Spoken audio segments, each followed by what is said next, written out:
के राष्ट्रीय अध्यक्ष महंत गोस्वामी अनुराग रघुवंशी ने पत्रकार के साथ हो रहे अत्याचार पर निंदा किया है। प्रशासन के खिलाफ मोर्चा खोला। लोकतंत्र का चौथा स्तंभ कहे जाने वाले पत्रकारों को फर्जी तरीके से जेल भेजा जाता है। यह उत्तर प्रदेश पुलिस प्रशासन की कारतूस सामने आई।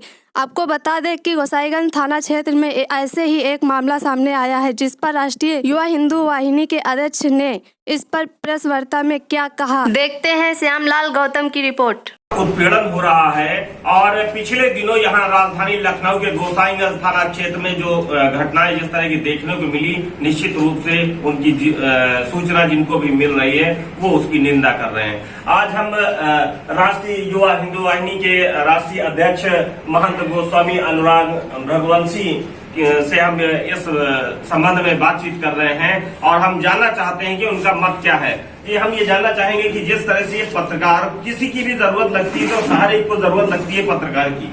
सरकार की जो योजनाएं हैं उनका प्रचार प्रसार करने की बात हो तो भी पत्रकारिता की ही जरूरत है। या किसी तरह का अपराध अगर हो रहा है तो उसकी एक जो सही बात है वो निकाल के सामने लाने में एक तरह से मध्यस्थता जनता और सरकार के बीच में मीडिएटर का काम पत्रकार करते हैं और उनके लिए तमाम सारे रिस्क रहते हैं। आज जिस तरह की घटनाएं यहाँ पर हमें गोसाईगंज थाने में देखने को मिली कि एक कुछ जो दरोगा है वहाँ पर जयसिंह, इनके द्वारा एक जो जानकारी ऐसी आई कि वहाँ पर अवैध रूप से वो खुद वसूली कर रहे थे और उसमें जब कुछ पत्रकारों को ये सूचना मिलती है कि यहाँ पर पुलिस द्वारा अवैध रूप से वसूली की जा रही है और वो उनके खिलाफ अगर खबर चलाते हैं तो इस तरह की बातें सामने आती हैं कि उनको तुरंत मुकदमा लिखा जाता है और तुरंत उनको जेल भेज दिया जाता है। क्या कहेंगे आप?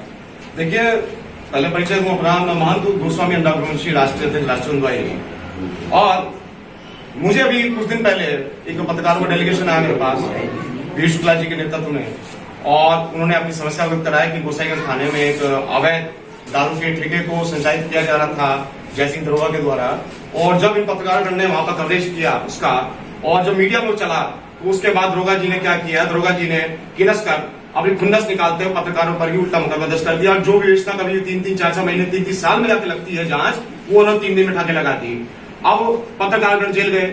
मैं जानना चाहता हूं माननीय मुख्यमंत्री जी से, आपके सूचना प्रसारण के डायरेक्टर शिशिर जी से, जिले के डीएम से, कमिश्नर से, कि जब कभी समस्या पड़ती है आंधी तूफान बारिश में हर जगह मीडिया उनको चाहिए, सरकार की प्रमुख योजनाओं के लिए मीडिया चाहिए, ठीक, आपातकाल में मीडिया चाहिए, कोरोना के प्रचार प्रसार के लिए उसके नियमों को फैलाने के लिए उसके समाधान के लिए मीडिया चाहिए और कोई होली वाले दिन जनता होली खेलती है फिर मीडिया चाहिए कवरेज करने के लिए, मुख्यमंत्री की योजना अनावरण होता तो आपको मीडिया चाहिए, सरकार के चुनाव होते तो आपको मीडिया चाहिए। लेकिन जब मीडिया के साथ उत्पीड़न हो रहा है, सीएम साहब खुद ये बोल रहे हैं योगी आदित्यनाथ जी कि मीडिया वाले को हाथ न लग जाए, तो कैसे मीडिया का योगदान होता है, सरकार की मीडिया का योगदान होता है, आपका लोगों को जांच कर रहे हैं काम पर मीडिया का योगदान होता है। यदि पत्रकारिता नहीं कर सकते तो कि जब सीएम साहब सरकार क्यों नहीं बुलाई, उनका पक्ष क्यों नहीं रखवाया, ऐसे किसी भी थानेदार को राष्ट्रीय गवर्नमेंट बर्दाश्त नहीं करेगी। लोकतंत्र का स्तंभ है ये आपका मीडिया, और मीडिया को मैं ऐसे घुट कर नहीं जीने दूंगा। मीडिया कर्मियों की जान आफत में है, हर मीडिया कर्मी का परिवार असुरक्षित है। जितने भी अधिकतर क्रिमिनल मामले खुद तक मीडिया के ऊपर चल रही हैं, तो सीएम साहब ने का हाथ नहीं लगना चाहिए। कैसे एक अदना से थानाध्यक्ष की हिम्मत हुई कि 3 पत्रकारों को जेल उसने भेज दिया।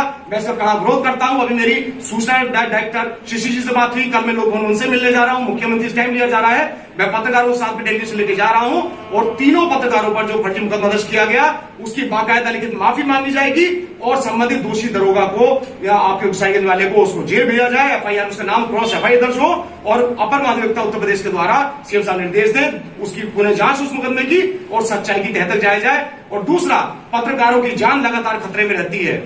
कवरेज करने के कारण पत्रकारों को 50 लाख का बीमा हो, उनके बच्चों को स्वास्थ्य सुविधाएं हो, प्लेन में जाने का आधा किराया मुफ्त हो, हर जगह ट्रेन बस में मुफ्त हो, बिल्कुल पूर्ण रूप से उनके बच्चों की शिक्षा मुफ्त हो और पत्रकारों के लिए एक कमरे का मकान होना चाहिए और हर पत्रकार को 10,000 रुपए महीने की पेंशन होनी चाहिए।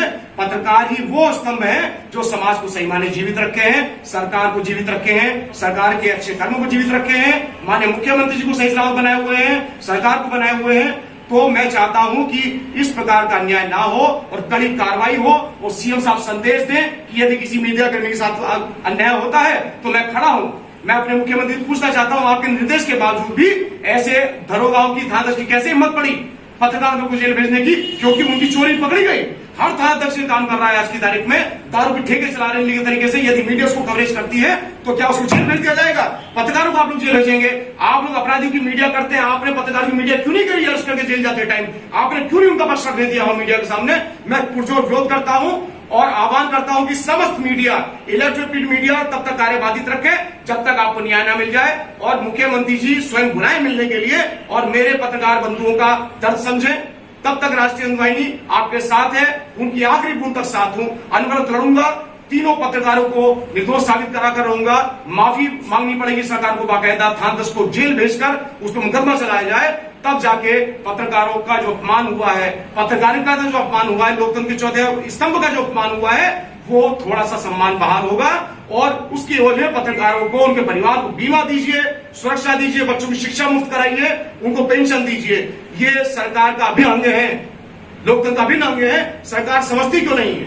मैं चाहता हूं कि इस मांग को सीएम साहब तुरंत इसको समझें और इस पर एक्शन लें, अन्यथा मीडिया कर्मी स्वतंत्र हैं। किसी भी सांकेतिक आंदोलन के लिए सभी मीडिया कर्मी आप लोग आए हुए हैं, और मैं आपके साथ वचन देता हूं, मैं बिल्कुल आपके साथ चट्टान की तरह खड़ा रहूंगा। यदि आप लोगों ने कोई ध्येय कर लिया, मुझे भी एक पत्रकार ने बताया कि यदि आपकी मांग नहीं मानी जाएगी, पत्रकार बंधु बता रहे हैं मुझे भी आप में से, तो आप लोग गांधी प्रतिमा पर चौराहे पर मौन सांकेतिक धरना देंगे, कोविड कानून का पालन करते हुए, कोरोना कानून का पालन करते हुए सांकेतिक धरना देंगे, और सीएम साहब आएंगे तभी धरने से आप उठेंगे, और आपके मीडिया जनों को न्याय के बिना आप नहीं उठेंगे। और मैं अनवरत साथ रहूंगा, मैं वचन देता हूँ, राष्ट्रीय वंदनी हर कदम पे आपके साथ है। एक छोटा सा क्वेश्चन और है कि जैसे कि अभी हमें ये भी जानकारी मिली है कि सरकार को बदनाम करने की भी कुछ साजिश रची जा रही है। आपने अभी एक बात ये कही थी कि सरकार कोई भी हो, हमारा काम है केवल निष्पक्ष काम करना और लोगों की मदद करना, एक हेल्पफुल उस तरह का बनना। तो आप जैसे कि अभी हमें ये जानकारी मिली है कि एक कोई जो जयसिंह दरोगा है, वो एक कोई फोटो जो है वो दिखा करके लोगों को डराने का काम करते हैं, जिससे उन पर अधिकारी काम नहीं कर पा रहे हैं। देखिए, ये दरोगा जी हैं जो पूर्व टोटी वाले जो हमारे अध्यक्ष थे, वो मुख्यमंत्री टोटी चोर जो थे, वो उनके साथ में फोटो है इनका, और ये निरंतर पत्रकार को डराते हैं कि मैं इतना करीब हूं, सरकार आने वाली है। और ऐसे दरोगा ये योगी आदित्यनाथ जी की सरकार को बदनाम कर रहे हैं। ये बाहर नहीं, जेल में होने चाहिए, इनको थाना ना मिले जीवन के अंदर। ये देखिए इस दरोगा की करतूत, ये पत्रकार को धमकाता है, इन नेताओं को धमकाता है, ये कहकर धमका रहा है कि 7 महीने बाद अखिलेश आ रहे हैं, फिर देखिए योगी का क्या होगा, सरकार का क्या होगा, तो सोचिए पत्रकारों का क्या होगा।